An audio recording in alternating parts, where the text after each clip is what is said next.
সামনে দাও এটা।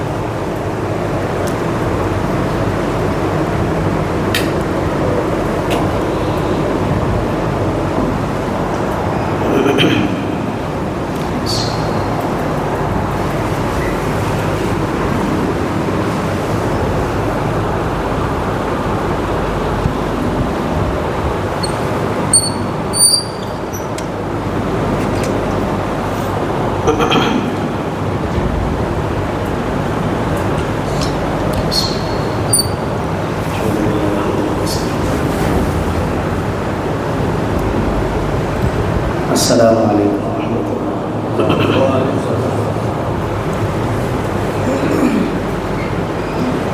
الحمد لله حمد الشاكرين، والصلاة والسلام على سيد الأنبياء والمرسلين، أما بعد. فأعوذ بالله من الشيطان الرجيم. بسم الله الرحمن الرحيم. وسيق الذين اتقوا ربهم إلى الجنة زمرا حتى إذا جاءوها فتحت أبوابها وقال لهم خزنتها سلام عليكم طبتم فادخلوها خالدين. وقال الله عز وجل تحيتهم يوم يلقونه سلام. وقال الله عز وجل وإذا حييتم بتحية فحيوا بأحسن منها أو ردوها. صدق الله العلي العظيم. وقال النبي صلى الله عليه وسلم إن المؤمن إذا لقي المؤمن فسلم عليه وأخذ بيده فصافحه تناثرت خطاياهما كما يتناثر ورق الشجر. وقال النبي صلى الله عليه وسلم لا تدخلون الجنة حتى تؤمنوا ولا تؤمنوا حتى تحابوا أولا أدلكم على شيء إذا فعلتموه تحاببتم أفشوا السلام بينكم أو كما قال عليه الصلاة والتسليم. সর্বাগ্যে সমস্ত প্রশংসা সমস্ত কৃতজ্ঞতা আদায় করি রব্বুল আলামিনের আলিশান পাক ও পবিত্র আজমতওয়ালা জাতের প্রতি, যে রব্বুল আলামিন আমাদেরকে ঈমানদার ঘরে পাঠিয়েছেন অযাচিতভাবে। ঈমান দিয়ে আল্লাহ পাক রব্বুল আলামিন আমাদেরকে মালামাল করেছেন। সাথে সাথে আল্লাহ পাকের অসংখ্য অগণিত নিয়ামত বিনা চাওয়ায় আল্লাহ আমাদেরকে দিয়েছেন। তন্মধ্যে একটা নিয়ামত এটা যে সুস্থতার সঙ্গে আল্লাহ পাক রব্বুল আলামিন তার পবিত্র ঘরে আমাদেরকে উপস্থিত হওয়ার তৌফিক দান করেছেন। বলি আলহামদুলিল্লাহ। দরুদ ও সালাম নাজিল হোক প্রিয় নবী জনাবে আকা মাদানী মুহাম্মদুর রাসূলুল্লাহ সাল্লাল্লাহু আলাইহি ওয়াসাল্লাম, তানার আসহাবে কেরাম, আজওয়াজ মুতাহহারাত এবং কিয়ামত তক আনে ওয়ালা তানার মুত্তাবিঈনদের প্রতি। আজকের আমাদের আলোচ্য বিষয় ইনশাআল্লাহ আদব ও শিষ্টাচার হিসেবে হবে।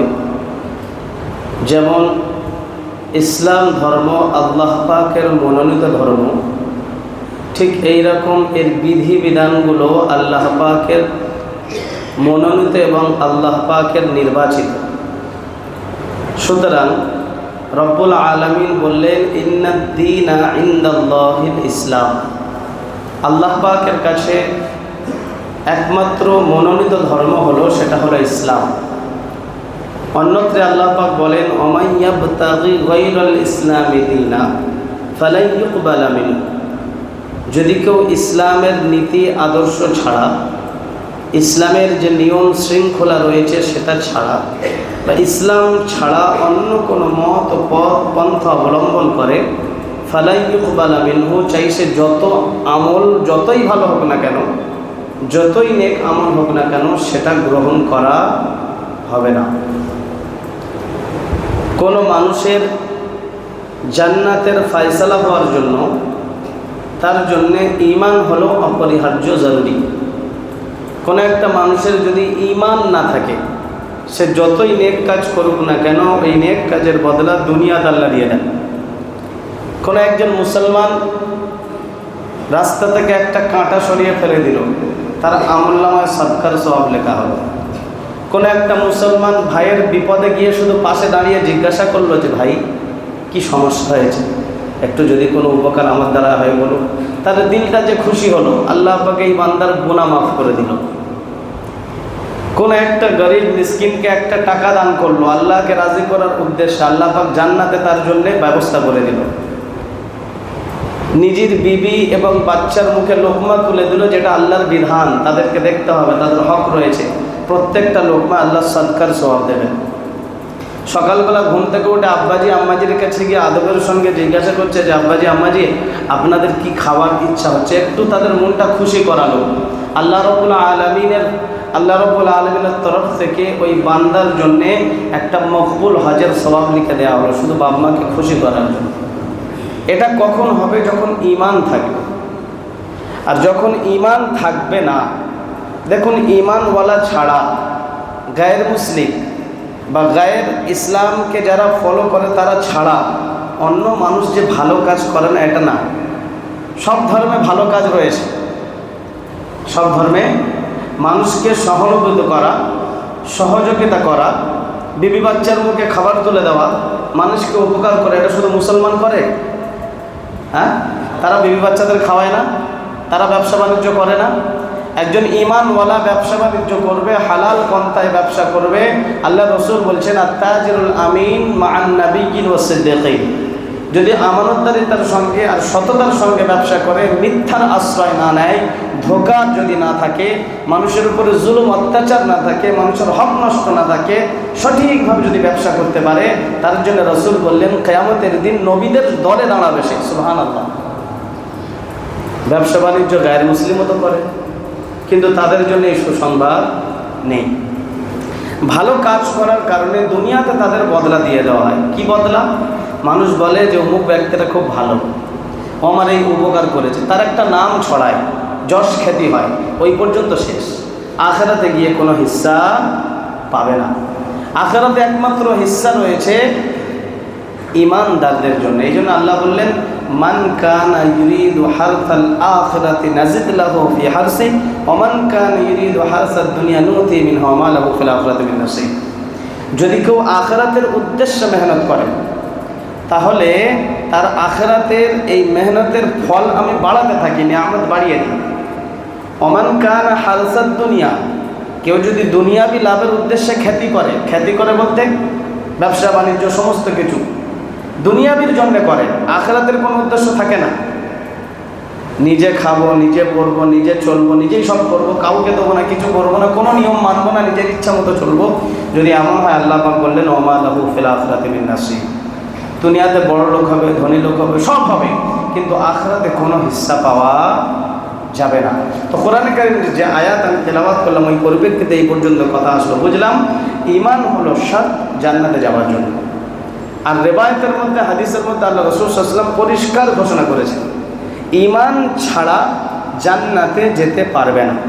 ঈমান থাকা অবস্থায় কোনো গুনাহের কারণে যদিও জাহান্নামে যায়, শেষ পর্যায়ে তাকে আবার আল্লাহ পাক তাকে জান্নাতে দেবেন শেষবারে, সেই সাজা ভোগ করার পরে। কিন্তু যদি ঈমান হারা বা কেউ ঈমানওয়ালা নয়, সে যদি জাহান্নামে যায়, তাহলে ওই শেষ, ও আর বার হতে পারবে না। তাহলে বোঝা গেল ঈমান থাকলে তবে আখিরাতের হিস্সা পাওয়া যাবে, তবে জান্নাতে যাওয়া যাবে। ঈমান না থাকলে সে কখনো জান্নাতে যেতে পারবে না। ঈমানদার যদিও জাহান্নামে যায়, পরে আল্লাহ তাকে আবার জান্নাতে দেবেন। তাহলে ঈমান হলো শর্ত। আর ঈমান ওয়ালার জন্যে আল্লাহ পাকের সমস্ত ওয়াদা। এই জন্য আল্লাহ পাকের মনোনীত দিন ইসলাম, আর এই মনোনীত দিনের যত আহকাম হুকুম রয়েছে, এগুলো আল্লাহ পাকের নির্বাচিত এবং মনোনীত। কেউ নিজের মনচাহি মতো, ইচ্ছা মতো কোনো কিছু যদি করে, তাহলে কিন্তু তার উপরে কোনো ওয়াদা নেই। আমরা সবাই জামা পরি, সবাই জুতো পায়ে দিই, তাই তো? জামা তো সবাই পরি, কেউ ডান হাত আগে দিচ্ছে, কেউ বাম হাত আগে দিচ্ছে, কেউ যদি ইসলামের নিয়ম অনুযায়ী ডান হাতটা বিসমিল্লাহ বলে আগে দেয়, সে যতক্ষণ জামা পরে থাকলো সুন্নতে সওয়াব পেল, সুবহানাল্লাহ। আর একজন জামা পরলো, সে বাম হাতটা আগে দিল, সে কিচ্ছু ভাবলো না, বাম হাত আগে দিয়ে দিল। দেখা গেল এও জামা পরলো, ও জামা পরলো, কিন্তু এর জামা পরায় সওয়াব লেখা হলো, ওর জামা পরায় কিচ্ছু নেই। জুতো আমরা সবাই পরি, তাহলে জুতো যখন পরবো বিসমিল্লাহ বলে যদি আমি ডান পাটা আগে দিই তারপরে বাম পা দিই, আমার জন্য সওয়াব লেখা হবে সুন্নতের। জুতো তো সবাই পরে, একজন বার হয়ে উঠপাঠান বাম পা আগে দিয়ে তারপর ডান পা দিল, তার জন্য সওয়াব লেখা হলো না। জুতো দুজনেই পড়ল। বোঝা গেল হুকুম আহকাম আল্লাহর তরফ থেকে নির্বাচিত, সেই হুকুম আহকাম অনুযায়ী যদি আমি চলি, পদে পদে প্রত্যেকটা পদে পদে আমার নেকি লেখা হবে। আমি খানা খাবো নাকি, আমি ঘুমাবো নাকি, আমি কথা বলবো নাকি, আমি হাঁটবো নাকি, আমি যা কিছু করবো সব কিন্তু ইবাদতে পরিণত হবে। আর এটা কখন হবে?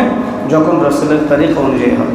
এই জন্য আল্লাহ রাসূল সাল্লাল্লাহু আলাইহি ওয়াসাল্লামের একটা বিরাট শিক্ষা, সেটা হলো কি, যে মুমিন এ তো জান্নাতে যাওয়ার জন্য ঈমানদার হওয়া শর্ত। তাহলে ঈমানদার হতে গেলে কি করতে হবে? একটা রিওয়ায়াত আমি খুতবার মধ্যে পাঠ করেছি, সহিহ মুসলিমের 54 নম্বর রিওয়ায়াত। আল্লাহ রাসূল সাল্লাল্লাহু আলাইহি ওয়াসাল্লাম বলছেন, লা তাদখুলুনাল জান্নাতা হাত্তা তুমিনু, তোমরা জান্নাতে যেতে পারবে না যতক্ষণ পর্যন্ত ঈমানওয়ালা না হবে। তাহলে ঈমানদার না হলে জান্নাতে যেতে পারবে না। দ্বিতীয় পর্যায়ে রাসূল বললেন, ওয়ালা তুমিনু হাত্তা তাহাব্বু, আর ঈমানদার হতে পারবে না যতক্ষণ পর্যন্ত মুসলমান ভাই একে অপরকে মহাব্বত আর ভালোবাসতে না শিখে। আবার বলছি, রাসূল প্রথম পর্যায়ে কি বললেন? জান্নাতে যেতে পারবে না যদি ঈমানওয়ালা না হও, আর ঈমানওয়ালা হতে পারবে না যদি একে অপরকে মহাব্বত না করতে শেখো। বুঝে এসছে? তাহলে একে অপরকে মহাব্বত করতে শিখলে, একে অপরের সঙ্গে ভালোবাসা থাকলে তবে ঈমানওয়ালা হবে, আর ঈমানওয়ালা হলে তবে জান্নাতে যাবে। কথাটা বুঝে এসছে কি? তাহলে ঈমানওয়ালা হতে গেলে মুসলমান একে অপরের মধ্যে মহাব্বত থাকবে। একটা রিওয়ায়াতের মধ্যে আল্লাহ রাসূল বলছেন, আল মুমিনু কাজাসাদিন ওয়াহিদিন, যেমন আমার এই জায়গায় একটু কেটে গেল, রক্ত বার হচ্ছে, আমার এই হাতটা কি বলবে যে আমি অন্য হাত ওখানে টাচ করবো না, ও যা হচ্ছে হোক। আমার এই হাত গিয়ে ওখানে হাত বুলাবে। আমার এই জায়গায় চোট হলো, হাত বলবে চোট তো মাথায় হয়েছে, আমার ওখানে যাওয়ার দরকার নেই, আমার সেখানে হাত দেবো না, হাত এরকম রাখবো, হবে? শরীরের একটা অংশে যদি কোনো ব্যথা অনুভব হয়, শরীরের একটা অংশে যদি কোনো কষ্ট হয়, অন্য অঙ্গ যেমন চুপ থাকতে পারে না, একজন মুমিনের বৈশিষ্ট্য হবে অপর মুমিনের কষ্ট থেকে সেও চুপ থাকতে পারবে না। এই জন্য আল্লাহ রাসূল বললেন, লা তাদখুলুনাল জান্নাতা হাত্তা তুমিনু ওয়া লা তুমিনু হাত্তা তাহাব্বু, জান্নাতে যেতে পারবে না যতক্ষণ পর্যন্ত ঈমানওয়ালা না হবে, ঈমানদার না হবে। আর ঈমানদার হতে পারবে না অতক্ষণ পর্যন্ত যতক্ষণ পর্যন্ত মুসলমান একে অপরকে মহাব্বত আর ভালোবাসা না তৈরি হয়। আল্লাহ রাসূল তারপরে বলছেন, ভালোবাসার ওষুধ আমি বলে দেব, ভালোবাসা তৈরি করবে কিভাবে? আল্লাহ রাসূল বললেন, আওয়ালা আদুল্লুকুম আলা শাইইন ইযা ফাআলতুমুহু তাহাবাবতুম, আমি কি তোমাদের এমন জিনিস বলে দেবো না, যখন তোমরা ওই জিনিসটা করবে তখন নিজেদের মধ্যে মহাব্বত তৈরি হবে। তারপর আল্লাহ রাসূল বললেন, তাহলে একটা কাজ করো, কি, আফসুস সালাম বাইনাকুম, একে অপরকে খুব বেশি বেশি সালাম দেবে, একে অপরের সঙ্গে সালামের প্রসারতা ঘটাবে, তাহলে তোমাদের মধ্যে মহাব্বত বাড়বে। সুবহানাল্লাহ। কে পারবো না হাত তুলে তো দেখি সালাম দিতে? সালাম দিতে কে জানি না? সবাই জানি। কষ্ট হবে, পয়সা খরচা হবে। তাহলে ছোট্ট একটা আমল, যদি আমরা একে অপরকে সালাম দিই, এটা হলো ইসলামের শিষ্টাচার, ইসলামের একটা আদব, বিরাট একটা নীতি আদর্শ। তাহলে যদি একে অপরকে সালাম দিই তবে একে অপরের মধ্যে মহাব্বত হবে, আর যদি মহাব্বত হয় তবে ঈমানওয়ালা হব, যদি ঈমানওয়ালা হই তবে জান্নাতে যাব। সালাম সাধারণত আমাদের সমাজে একদম শুধু চিনলে একটু সালাম, বেই যখন নতুন নতুন থাকে তখন সালাম, তারপরে বলো রে এই কোথায় যাচ্ছ, আর সালাম নেই। আর লোক চিনে চিনে সালাম দেওয়া হয়। হ্যাঁ, লোক চিনে চিনে সালাম দেওয়া হয়। এক জায়গায় দেখা যাচ্ছে 3 জন মানুষ দাঁড়িয়ে আছে, দুজনের সঙ্গে মুসাফা করে চলে যাচ্ছে, আরেকজনের সঙ্গে মুসাফা করলো না। মানে এটা কোন জায়গায় পৌঁছে গেছি আমরা? এক জায়গায় 2-4 জন মানুষ রয়েছে, একজনকে উদ্দেশ্য করে সালাম করলাম, অন্যজনের দিকে তাকালেই না। যাই হোক, আল্লাহ রসুল যখন সালামের প্রচার এবং প্রসার করতে বলেছেন খুব বেশি বেশি, হাদিসের মধ্যে এসছে যে নিজে সালামের অর্থ কি? সালামের দুটো দিক রয়েছে। দেখুন, আল্লাহ পাক রব্বুল আলামিন যখন তার প্রিয় মাহবুবের সঙ্গে যখন মেরাজে মোলাকাত হয়েছিল, সালাম হয়েছিল না হয়নি? আসসালামু আলাইকা আইয়ুহান নাবিয়্যু, আল্লাহ রসুলকে আল্লাহ পাক সালাম দিয়েছেন। আল্লাহ পাক খালিক, আল্লাহ পাক মালিক, আল্লাহ পাক সবচেয়ে বড়, আল্লাহ বড় হয়ে রসুলকে সালাম করছেন, আসসালামু আলাইকা আইয়ুহান নবী। তারপরে রসুল বললেন আসসালামু আলাইনা ওয়া আলা ইবাদিল্লাহিস সালিহিন, আল্লাহ শুধু আমার উপরে নয়, আমার সব উম্মতের উপরে। সুবহানাল্লাহ। যে আয়াত আমি তেলাওয়াত করলাম 24 পারা সূরা জুমারের, আল্লাহ পাক বলছেন ওয়াসিকাল্লাযীনা তাকাউ রাব্বাহুম ইলাল জান্নাতি যুমারা, যখন জান্নাতীদের ফয়সালা হয়ে যাবে জান্নাতে যাওয়ার, এরা আলহামদুলিল্লাহ মাশাআল্লাহ করতে করতে একদম দল বেঁধে খুব খুশি খুশি জান্নাতের দিকে যাবে। জান্নাতের দরজায় আল্লাহ পাক ফারিস্তাদের দাঁড় করিয়ে দেবেন ফুলের তোড়া নিয়ে তাদেরকে স্বাগতম জানানোর জন্য। আর তারা কি বলবেন জানেন? তারা বলবেন সালামুন আলাইকুম তিবতুম ফাদখুলুহা খালিদিন, যে তোমরা দুনিয়ায় কত শান্তিভাবে সুন্দরভাবে আল্লাহ পাকের দিনকে জিন্দা করেছো, আল্লাহ রসুলের সুন্নতকে মেনেছো, ইসলামের সব বৈশিষ্ট্যকে তোমার সামনে রেখেছো, ইসলামের সব হুকুম আহকামগুলো মেনেছো, আসো তোমাদেরকে স্বাগতম জানাই। সালাম, তাদেরকেও সালাম করা হবে, তাদেরকেও সালাম করা হবে। তাহিয়াতুহুম ইয়াওমা ইয়ালকাউনাহু সালাম। আল্লাহ পাক রব্বুল আলামিন যখন বান্দাদের সামনে সামনে হবেন তখনও বান্দাদেরকে সালাম করবেন। সুবহানাল্লাহ। সালাম। হযরত আব্দুল্লাহ বিন সালাম রাদিয়াল্লাহু তাআলা আনহু হযরত ওমর ফারুক রাদিয়াল্লাহু তাআলার গোলাম ছিলেন। উনি ইহুদির একটা বড় আলেম ছিলেন, তাওরাতের হাফেজ ছিলেন। তো আব্দুল্লাহ বিন সালাম রাদিয়াল্লাহু তাআলা আনহু উনি তখন ইসলাম নিয়ে আসেন। আল্লাহ রসুল যখন হিজরত করে মদিনায় আসছেন তো দেখছেন যে কিছু মানুষ ভিড় জমিয়ে ফেলেছে রসুলকে আনার জন্যে। হযরত আবু বকর এবং আল্লাহ রসুল রয়েছেন। হযরত আব্দুল্লাহ বিন সালাম তখন খেজুরের গাছের উপরে খেজুর গাছ কাটছিলেন। ওখান থেকে উনি দেখতে পেলেন যে রসুল আসছেন। উনি যেহেতু তাওরাতে পড়েছেন রসুলের বৈশিষ্ট্য, ওখান থেকে দেখতে পেয়ে উনি লাফ দিয়ে দৌড়ে গেলেন যে এই যার অপেক্ষায় আমরা ছিলাম তিনি আসছেন কিনা। সেখানে গিয়ে আল্লাহ রসুল মানুষদেরকে নসিহত করেছিলেন। তখন সর্বপ্রথম যে আওয়াজটা তিনি শুনেছেন, আল্লাহ রসুল বলছেন যে আত'ইমুত তাআম, গরিব এবং দুস্থ মানুষদেরকে খানা খাওয়াও, ও আফসুস সালাম, আর মানুষের মধ্যে সালামের প্রচার প্রসারতা ঘটাও। 3-4টে কথা যখন বললেন, হযরত আব্দুল বিন সালাম বললেন যে আমি সঙ্গে সঙ্গে বুঝতে পারলাম ইনি হলেন বারহাক এবং সত্য নবী। এনার যে নিশানি আমি তাওরাতে পড়েছি সর্বপ্রথম এটা শুনলাম। ইসলাম গ্রহণ করলেন। ইসলামের শিষ্টাচার আদব বৈশিষ্ট্য আমরা ছেড়ে বসেছি, অথচ এগুলো আমাদের কোন জায়গায় পৌঁছে দেবে? নিজেদের মধ্যে মহাব্বত। আমি যখন বাড়ি ফিরছি, আমি বাড়ি ফেরার সময় আমি আল্লাহ পাকের তরফ থেকে বরকতের খাজানা নিয়ে আমি বাড়ি ঢুকতে পারি, বরকতের খাজানা নিয়ে বাড়ি ঢুকতে পারি। হযরত আনাস বিন মালিক রাদিয়াল্লাহু তাআলা একটা রিওয়ায়াত সুনানে তিরমিজি 2698 2698 নম্বর রিওয়ায়াত। হযরত আনাস বিন মালিক রাদিয়াল্লাহু তাআলা বলছেন আল্লাহ রাসূল আমাকে বলছেন, ইয়া বুনাইয়া, আই বৎস, ইজা দাখালতা আলা আহলিকা, যখন তুমি তোমার বাড়িতে প্রবেশ করবে, ফাসাল্লিম, তো বাড়িতে প্রবেশ করে তোমার বাড়িওয়ালাদেরকে সালাম করো। ইয়াকুন বারাকাতান আলাইকা ওয়া আলা আহলি বাইতিকা, তাহলে সালাম করার কারণে তোমার উপরে এবং তোমার বাড়ির যতজন রয়েছে সবার উপরে আল্লাহ বরকত নাজিল করবেন। সুবহানাল্লাহ। বিবিকে সালাম করতে লজ্জা লাগে, গান শোনাতে খুব ভালো লাগে। নতুন যে ফিল্মটা বার হয়েছে পুষ্পা, হ্যান ত্যান, এগুলো বলবো ওইটা খুব ভালো, একদম এইগুলো শোনাতে খুব ভালো লাগে। বিবিকে সালাম করি, বিবিকে আমি তালিম দিই, বিবিকে হুকুম আহকাম শেখাই, বিবিকে নামাজ শেখাই, এগুলো লজ্জা লাগে। আমি যদি আমার বিবিকে সালাম না করতে পারি, আমি যদি আমার সন্তান সন্ততিকে সালাম না করতে পারি, তাহলে করবে কেটা? সালামের দুটো দিক বলছিলাম। মুসলমান পুরো দুনিয়ার শান্তি কামনা করে। নামাজের মধ্যে যখন সালাম ফেরায়, মুস্তাহাব আমল কি? ডান দিকের ফারিস্তা, ডান দিকে যত মানুষ রয়েছে পুরো পৃথিবীতে, সবার নিয়ত করে আমরা সালাম ফেরাই, আসসালামু আলাইকুম ওয়া রাহমাতুল্লাহ। সবার উপর আল্লাহ পাকের তরফ থেকে শান্তি এবং রহমত।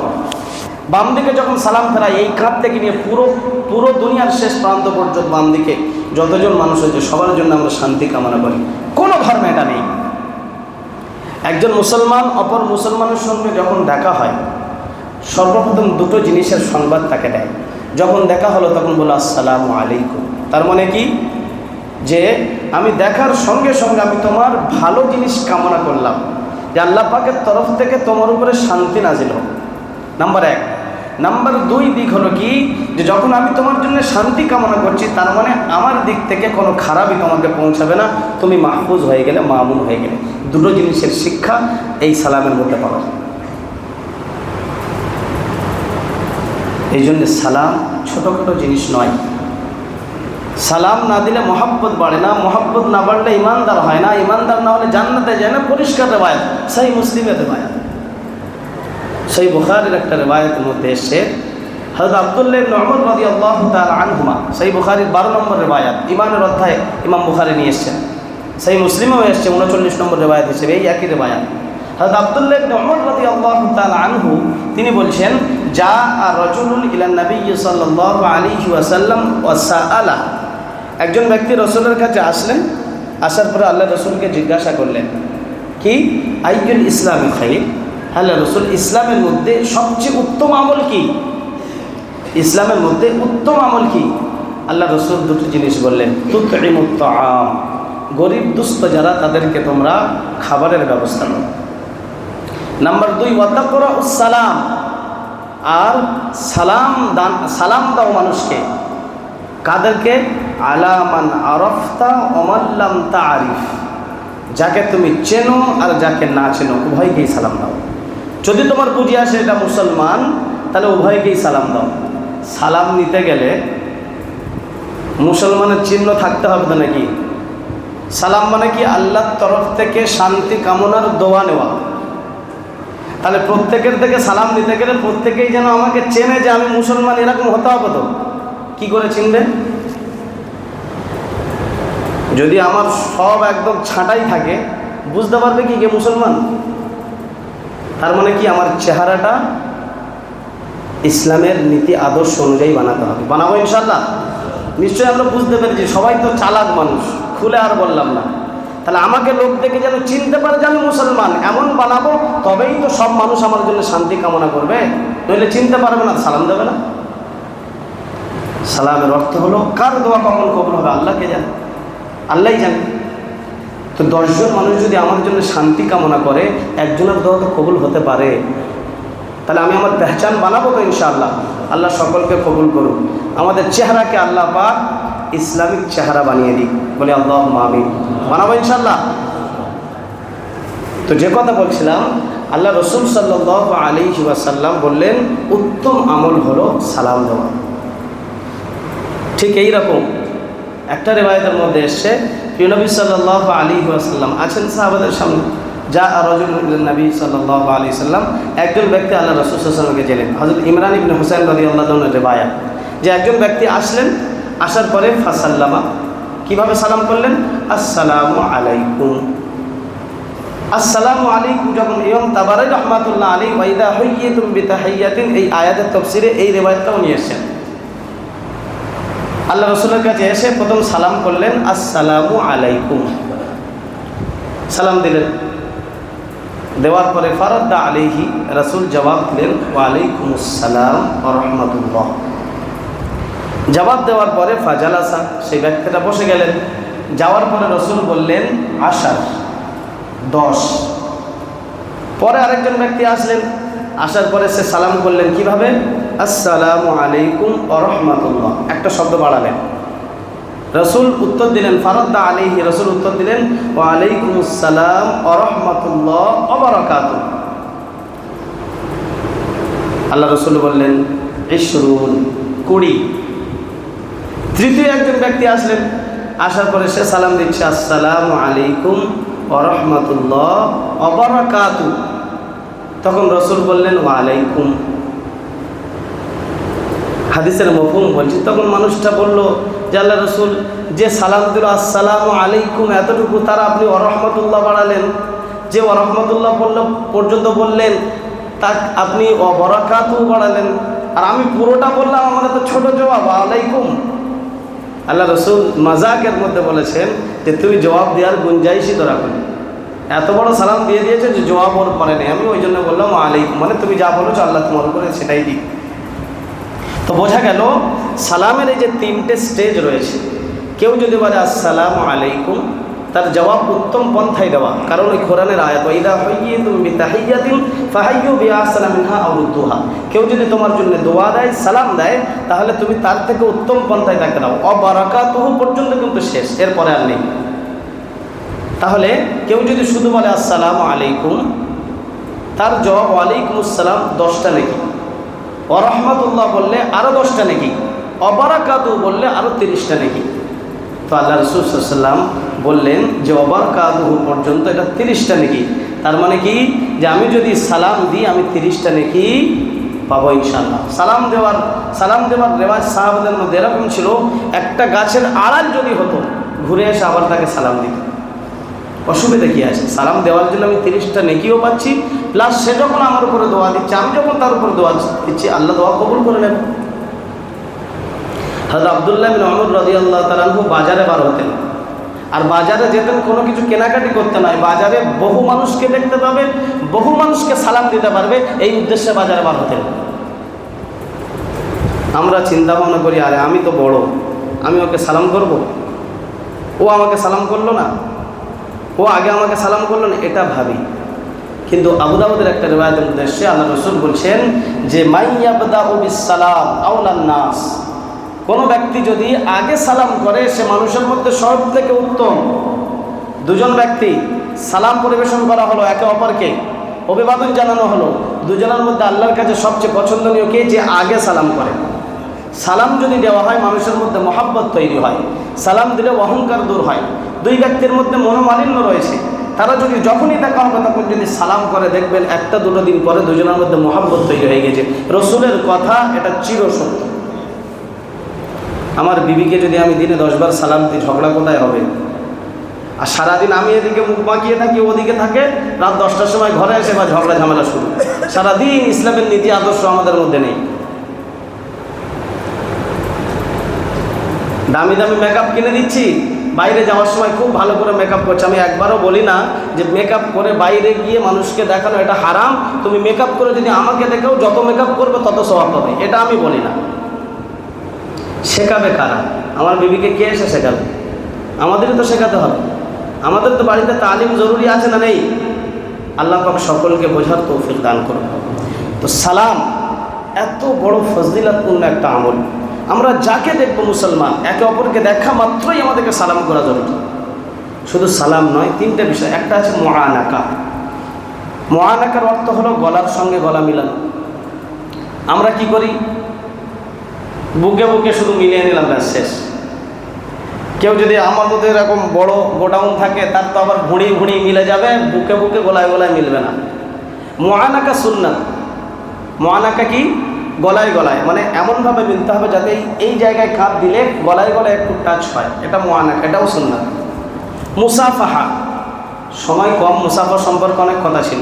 তো মুসাফাহার অর্থ কি? 3টে জিনিস কিন্তু সুন্নাত। প্রথমে সালাম করব, তারপর মুসাফা, তারপর মুআনাকা। 3টে জিনিসই সুন্নাত। মুআনাকা সাহাবায়ে কেরাম যখন সফর থেকে আসতেন বা 2-4 দিন পরে দেখা হবো, কিছুদিন পরে দেখা হবো, তখন মুআনাকা করতেন। কিন্তু সালাম করার পরে মুসাফারও বিরাট ফাজিলত।